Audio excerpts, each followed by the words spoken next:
but it's time for our hot topic. If you have a burning issue you want to share with us, remember this is a no judgment zone, so send through your hot topic, whatever it is that is making you lose sleep. We can talk about it, try and give you advice, and we're family. I think Baba is ready to go in. Totumira, say nas. Nasi tanyorerwa zvichinzi. Hello 326 Express. I'm a lady aged 30. Have been married for 3 years and I have a 1-year-old child. My husband is 35 and anewake mwana 14. Asa anogara natete. Pandakauyawo, I made sure to totumira tete mari every month for the upkeep yemwana. My husband asati andiroora. Aingobatsirawo here and there, but mwana aiva watete. Musi 22 December takaendesa 1,500 kumba kwedu as part yeroora. Musi 24 we sent $100 kumwana anatete and $80 kunaVamwene as Christmas box. My hot topic inoti, on Christmas Day, I was looking forward to spending time with my husband since achishanda Sunday to Sunday. My husband is self-employed. We had planned to go out, but 25 makuseni, akabuda na 7 going kubasa. And I asked kuti Saka tikudii nasi, and he replied, akati inini ndirikuswera kubasa. I then asked, Saka tichauyawo here toswera tese kubasa. Zvikanzi it's fine, asi muuye madya nekuti handina mari yekuzokutengerai lunch.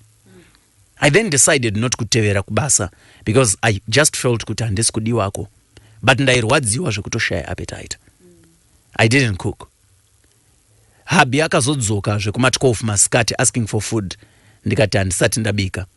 I normally save him lunch around 1:30 kana 2. Habi akagara pasi, but aingonditarisa nerimwe ziso riya kusvika ndabvunza kuti chii. Zvikanzi why usina kubika. I said nasi Christmas I was thinking we were going to eat out plus lunch ndeya 2, even though dai ndabika. Akati hasha zvikanzi handina kukudza kuti handina mari here. I then said all right, hande ichinogocha nyama $10 zvayo ndiuye tibike sadza. Akaramba akati hana kana $1. I then said ko wakadii takatumira $80 kumwana, $80 kuna mama, takasarawo $20 for our Christmas. And he said waakurwadziwa nemari yemwana wangu neya mama vangu, inga kumba kwenyu ndakaendesa 1,501. Why usina kukompea iyoyo yakaenda kwenyu? Which wasn't the case because pamari ya mama paivawo neshoma yangu yandakaisawo. Guys, ndakarwadziwa kuti Saka attitude yese yandiri kuitirwa inyaya yemari yakaenda kumba kwedu here. Habi akabva abuda kudzokera kubasa. I then followed kubasa kuma 6 ndine $5 yangu ndichitodawo kuti agoche nyama ndigonobika sadza chete kumba. But after apedza basa he drove back home pasina nyama yacho. So tasvika kumba ndakabvunza kuti what exactly is his issue. We exchanged words kusvika ine ndati what was the point yekunooroora if again you are punishing me for that money.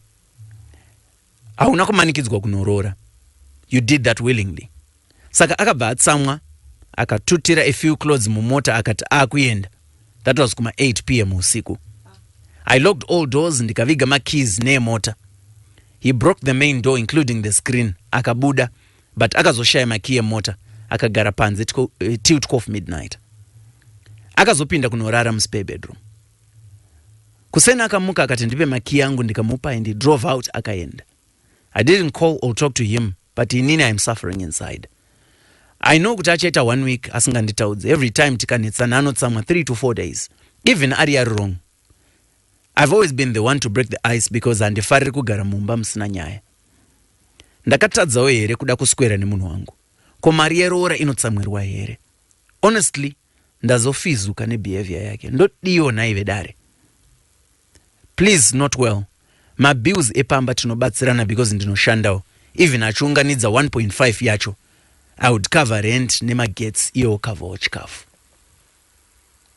Ndiko kunyorwa kwataitwa musi waranhasi.